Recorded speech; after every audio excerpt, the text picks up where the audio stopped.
बुद्ध की रियल कहानी क्या है शायद किसी को नहीं पता। मैं जिस कहानी की बात कर रहा हूँ, मैथिली शरण गुप्त नाम के एक बड़े प्रसिद्ध कवि ने यशोधरा नाम की पुस्तक में वो कहानी लिखी है, भूमिका में जिक्र किया। बुद्ध बचपन से ही थोड़े से वैरागी किस्म के व्यक्ति थे। उनकी कुंडली देख के एक ज्योतिषी ने बताया भी था। माता पिता बहुत परेशान थे। शुद्धोदन उनके पिता का नाम था। माता पिता ने बहुत कोशिश की कि इस बच्चे का मन विरक्त न हो। अच्छा महल बनवाया, सारी सुविधाएं दी। जैसे ही बुद्ध थोड़े से किशोरावस्था में आए, उस समय की दुनिया की सबसे खूबसूरत महिला से, लड़की से, यशोधरा से उसकी शादी करवा दी। यशोधरा के पिता ने काफी एग्जाम लिए बुद्ध जी के, वो सारे एग्जाम में पास हुए तब जाकर शादी हुई, ऐसे नहीं हुई। शादी हुई तो बुद्ध भी ठीक था, रमे रहे उस जीवन में। बेटा हुआ उनका राहुल। अब बुद्ध की विरक्ति का भाव बढ़ता जा रहा था। 29 साल की उम्र के आसपास ऐसा हुआ कि उन्होंने एक मृत व्यक्ति को देख लिया, एक बूढ़े को देखा, एक भिखारी को देखा, एक बीमार को देखा। विरक्त हो गए और उनका मन हुआ घर छोड़ दूं, ज्ञान की खोज में चला जाऊं। अब ज्ञान की खोज में जाए, उनको पता है कि भाई मेरी पत्नी भी है, मेरा बेटा भी है, राज्य भी है, कैसे छोड़ दूं? छोड़ना जरूरी है। अंदर की आवाज है कि छोड़ो, तुम इस चीज के नहीं बने हो, तुम्हारा स्वधर्म कुछ और है। बाहर की जिम्मेदारी है कि छोड़ नहीं सकते। मैं अनुमान करता हूं कि बुद्ध ने शायद अपने पिताजी से कहा हो कभी कि पिताजी मैं बहुत परेशान हूं, छोड़ना चाहता हूं। तो पिता ने समझा बुझा के मना किया होगा कि बेटा शोभा नहीं देता, ऐसा मत करो। हो सकता है पत्नी से भी बात की हो। पत्नी ने भी कहा हो कि ये क्या बात हुई, हम सबका जीवन तुम पे टिका है, बच्चा अभी बिस्तर से भी नहीं उतरा है, अभी तो चलना भी नहीं शुरू किया है, तुम ऐसी बात कर रहे हो। इसका जिक्र नहीं मिलता इतिहास में कि ये बात हुई कि नहीं हुई। और एक दिन बुद्ध ने तय किया और वो आधी रात को पत्नी और बेटे को सोता हुआ छोड़ के चले गए। इसको बौद्ध परंपरा में महाभिनिष्क्रमण कहते हैं, बुद्ध का अपने घर से निकल जाना।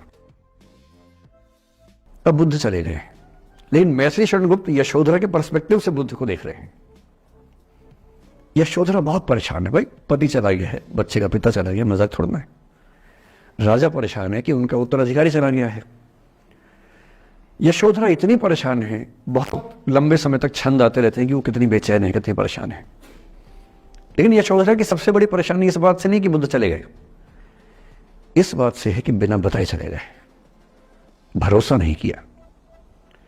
और वो अपनी सहेली से कहती है, सिद्धि हेतु स्वामी गए, यह गौरव की बात। मुझे गर्व है कि मेरा पति इतने महान काम के लिए गया है। सिद्धि हेतु स्वामी गए, यह गौरव की बात, पर चोरी चोरी गए, यही बड़ा व्याघात। सखी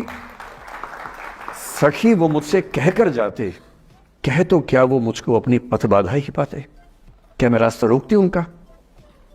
उसके मन में ये मलाल है कि बिना बताए चले गए। वो इस भाव को लेट गो नहीं कर पा रही है, परेशान है। फिर बुद्ध को ज्ञान मिला। 6 साल की तपस्या के बाद बोधगया में बोधि वृक्ष के नीचे ज्ञान मिला। बात फैल गई। जो 5 शिष्य बुद्ध को छोड़ के भाग गए थे उनके बुरे वक्त में, उन्हीं 5 को बुद्ध ने सबसे पहले ज्ञान दिया सारनाथ में, जिसको धर्म चक्रावर्तन कहते हैं। बुद्ध की ख्याति बढ़ने लगी। शुद्धोदन ने बुद्ध के पास, अपने बेटे के पास कई लोगों को भेजा ये कहने के लिए कि भाई यहां भी तो आओ, हमसे भी तो मिलो। बुद्ध का ऐसा प्रताप था कि जो उनके पास जाता वो बुद्धं शरणं गच्छामि हो जाता, वापस ही नहीं आता। तो फिर शुद्धोदन ने बुद्ध के बचपन के एक दोस्त को ये कह के भेजा, भैया मैं जानता हूं तुम वापस नहीं आओगे, पर प्रभावित होने से पहले बोल देना कि पापा याद कर रहे थे। तो वो गया, उससे वायदा निभाया, हो तो गया, बुद्ध के संग में दीक्षित हो गया, पर वायदा निभा दिया। तो बुद्ध ने कहा जरूर जाऊंगा, पिताजी की आज्ञा तो जाऊंगा ही जाऊंगा। बुद्ध पहुंचे अपने कपिलवस्तु, जो अपना इलाका था, वहां पहुंचे। पूरे कपिलवस्तु में, नेपाल सिद्धार्थनगर से नेपाल जाएंगे तो नेपाल बॉर्डर पे कपिलवस्तु है। मैं देखने गया था वो जगह जहां बुद्ध पैदा हुए थे, बड़ा सुंदर स्थान है, आप भी जाके देखेंगे अभी। तो बुद्ध पहुंचे रात को, एक धर्मशाला में रुके। अब वहां हल्ला मच गया कि राजा का बेटा धर्मशाला में। बुद्ध ने कहा, भाई मैं देखो राजा का बेटा बन के नहीं आया हूं, मैं बुद्ध बन के आया हूं। सुबह उठ के भिक्षा मांगने लग गए उस इलाके में, अपने ही पिता के राज्य में। पिता ने सिर पीट लिया कि भाई क्या कर रहा है। फिर बुद्ध ने सूचना भिजवाई कि मैं बुद्ध हूं, बेटा हूं संयोग से, ठीक है मैं आ रहा हूं मिलने के लिए, पर मैं बुद्ध होके आया हूं, मेरी चर्या है, नियम है, मैं भिक्षा से ही जीवन जीता हूं। ठीक है, पिताजी ने कहा चल कोई बात नहीं।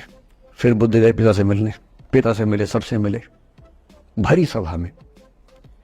लेकिन यशोधरा नहीं आई मिलने के लिए, लेट गो नहीं कर पा रहे थे। उसके मन में दर्द था, छुप के क्यों गया, बता के जाता।